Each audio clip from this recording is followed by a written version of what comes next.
நான் இப்போ வந்து ஆப்ரேஷன் சிந்தூரை பற்றி பேச வந்திருக்கேன்.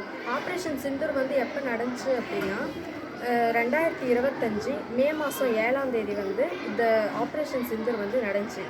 ஏன் நடந்துச்சு அப்படின்னா, பாகிஸ்தானில் ஜம்மு காஷ்மீரில் வந்து பகல்காம் அப்படின்ற ஒரு பகுதியில் வந்து பயங்கரவாத தாக்குதலுக்கு பதிலடியாக நம்ம வந்து இந்திய ராணுவம் வந்து பதிலடி கொடுத்துச்சு.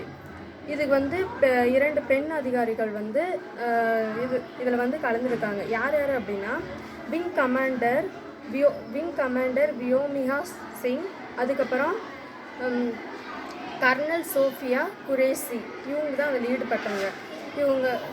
இவங்க வந்து நம்ம ஆப்ரேஷன் சிந்தூர் குறித்து அரசு விளக்க காட்சியை வந்து நடத்துனாங்க. அதுக்கப்புறம் இந்த ஆப்ரேஷன் சிந்தூர் பெயர் காரணம்னா, இந்த ஆப்ரேஷன் வந்து குங்குமத்தை கொடுக்கும். நம்ம இந்து கலாச்சாரத்தில் வந்து நம்ம பெண்கள் அணிகிற திருமணமான பெண்கள் அணிகிற குங்குமத்தை இது வந்து குறிக்குது.